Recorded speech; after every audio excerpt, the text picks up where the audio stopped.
Referee mistakes have always provoked special indignation among football fans. This is especially true for high-level matches because the intensity of emotions in such games is naturally at the limit. The current World Cup is not an exclusion. This tournament has already given us a lot of discussions and disturbances. There are many moments in the history of World Cups when referees made inexplicable decisions, almost making whole nations cry.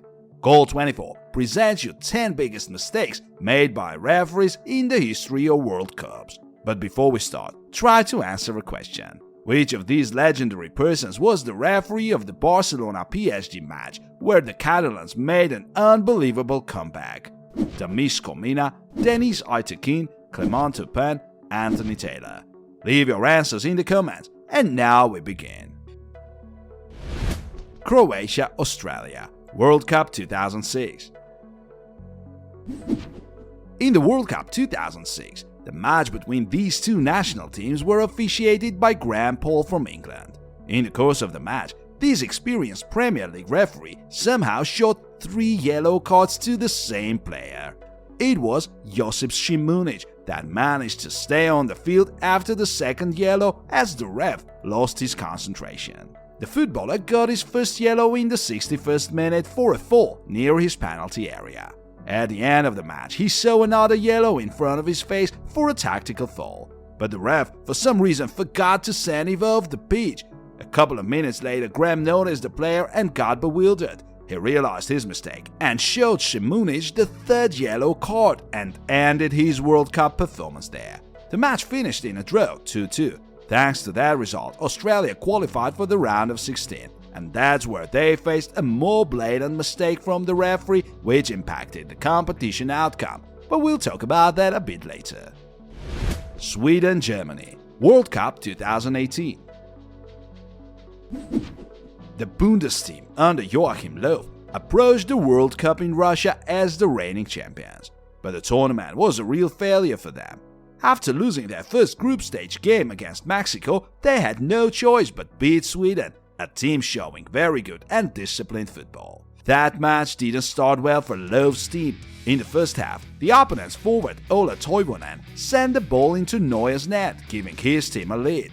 In fact, Sweden could have scored even earlier. In the 12th minute, Marcus Berg received the ball from a partner and went one-on-one with the keeper.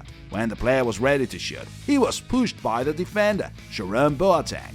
But Szymon Marciniak, the referee, did not give a penalty. Moreover, he refused to watch the VAR.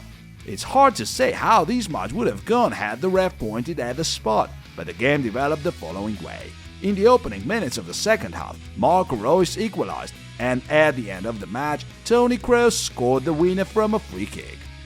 However, this result did not really affect the outcome of the standings in the group. Sweden got promoted in the 3rd match day, and Germany lost to South Korea and got embarrassingly knocked out of the tournament. Brazil-Croatia, World Cup 2014. The first minutes of the opening match at that World Cup in Brazil were not the best for the host team. In the 11th minute, Marcelo scored an own goal, upsetting their supporters. However, the Brazilians equalized pretty soon with the help of Neymar, and there was silence in the game until the 68th minute. Luis Felipe Scolari's team was given a penalty by the Japanese referee, Yuichi Nishimura. Dejan Lovren had committed a foul against Frede. The forward received the ball after the cross from Oscar and then fell down on the grass. On the replay, it is clear that there was almost no contact because Lovren barely touched his shoulder.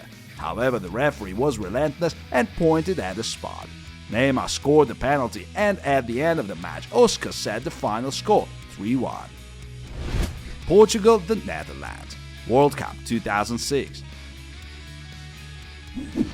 These teams were drawn in the last 16th stage of the World Cup in Germany. The Russian referee Valentin Ivanov was officiating the match and was very strict towards the footballers.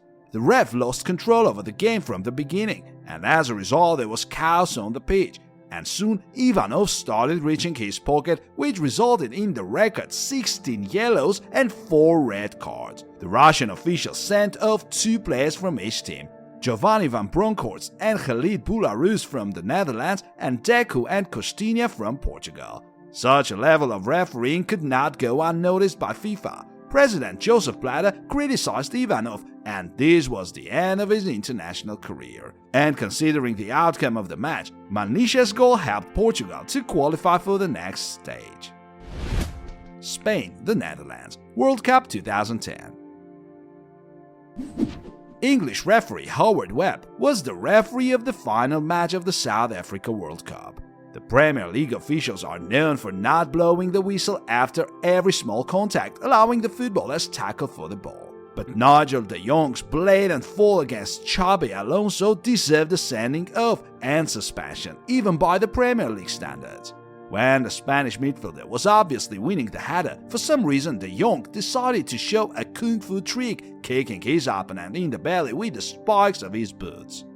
Seemed that such a tackle had to be punished with a red card, but Webb had his own vision of the moment. Eventually, Nigel only received a talking to from the ref. Probably Webb just didn't want to ruin the game in the final, but if that is not red, then what is? However, de Jong didn't help his team even if he stayed on the pitch. The Netherlands lost the title in the extra time when Andres Iniesta scored the winner and made Spain the world champions for the first time in their history. Italy, Australia, World Cup 2006.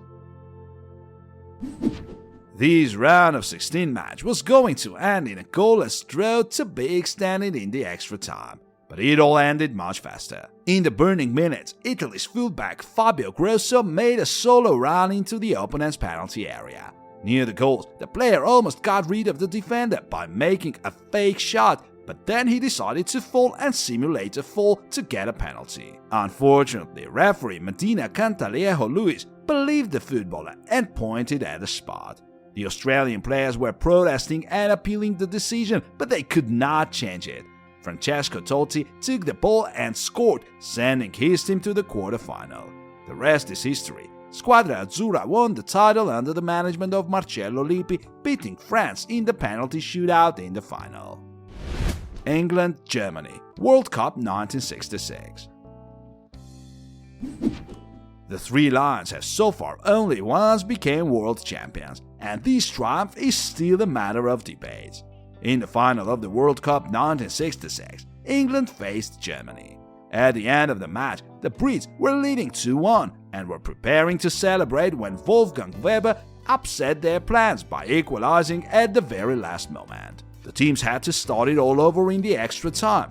The key moment happened in the 101st minute when the ball hit the woodwork after Jeff Hurst's shot went down and was cleared by the defenders. Referee Gottfried Dienst was unable to make the decision himself and went discussing it with his assistant, Tofik Bahramov. The Soviet linesman said his word and the goal was allowed. In the remaining time, Hurst scored once again, making a hat-trick and bringing the only World Cup to England, for now. England-Germany, World Cup 2010. The remake of the 1966 World Cup final took place in South Africa, but this time the English were the victims of a similar mistake. However, this error by the ref did impact the history of football for the upcoming years. By the 32nd minute, the Germans were leading thanks to Miroslav Klose and Lukas Podolski's goals. In spite of that, England managed to get one back in 5 minutes with the efforts of Matthew Upson. Moreover, Fabio Capello's team managed to make a comeback and equalize by the end of the first half. Frank Lampard made a great shot, sending the ball into Neuer's net from the woodwork. But the thing is that neither referee Jorge Larionda nor his assistants noticed that the ball did cross the line, although it was obvious on the replay. The goal was disallowed, and the first half ended 2-1 in favor of Germany.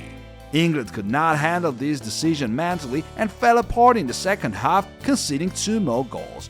Lampard's disallowed goal caused a huge wave of negative criticism, which made FIFA implement the new goal line technology in the next World Cup in Brazil. Italy, South Korea, World Cup 2002. Squadra Azzurra under Giovanni Trapattoni arrived at the World Cup in South Korea and Japan with huge ambitions. They were indeed considered favorites, but unfortunately for the Italians, their path ended in the round of 16.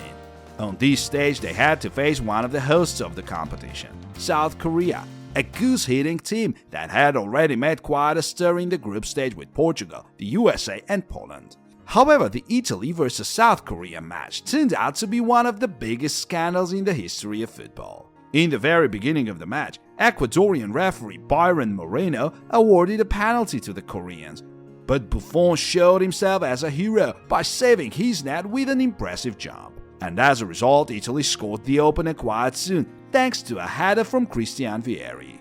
Nothing bad was coming from Italy until the 88th minute, when South Korea exploited the chaos in the Italian penalty area and scored the equalizer. The next 30 minutes of the extra time, the ref was in the spotlight with his wrong decisions against Italy. When Francesco Totti fell down in the opponent's penalty area, he refused to point at the spot. Instead, he showed the player a yellow card for diving. Maybe there was no fault in that episode, but the replay showed that Totti was surely not simulating. The next moment happened a bit later. In one of the Squadra Azzurra attacks, Damiano Tommasi received a splendid pass from Christian Vieri and went one-on-one with the goalkeeper. Tommasi managed to beat the keeper and send the ball in the open net. According to the old rules, this was supposed to be a golden goal, which allowed Italy to proceed to the next round. But the assistant referee somehow saw it offside, and the goal was disallowed. Downhearted Italians were unable to hold for the draw and take the match to the penalty shootout. In the 117th minute, Korean forward An Jun-hwang scored a header and brought a historic victory to his national team. At that moment, he had been a Perugia player for 2 years already, but after that goal against Italy, the club decided to terminate his contract. Club president Luciano Gauci even said publicly, "I'm not going to pay a player who has ruined Italian football." England-Argentina, World Cup 1986. These two national teams faced each other in the quarterfinal of the World Cup in Mexico. The first half was a goalless draw, but the beginning of the second half was more than entertaining. In the 51st minute, Argentine forward Diego Maradona exploited the opponent's mistake and sent the ball into the net using his hand. Ali bin Nasser, a referee from Tunisia, didn't notice a foul and awarded a goal pointing to the center. But the English players were furious. However, in 4 minutes, Maradona proved the world that he could play not only with his hands. The Argentine dribbled around half of his opponents, including the goalkeeper, and sent the ball into the net. This was a very motivating victory for the South Americans, helping Diego and his teammates win the World Cup. And interestingly, after the match with England, Maradona said in an interview, "I did not touch the ball. It was the hand of God." Despite the implementation of modern technologies, referees still make mistakes. A good example is the group stage of the Champions League, where some episodes were interpreted unbelievably wrong by the officials. And it is quite possible that a collection of such mistakes may be extended on the fields of the World Cup in Qatar. But how big these mistakes will be is a matter of question. Dear friends, which mistake out of today's list do you think was the most unfair? Let us know in the comments. We're very interested to know. See you soon.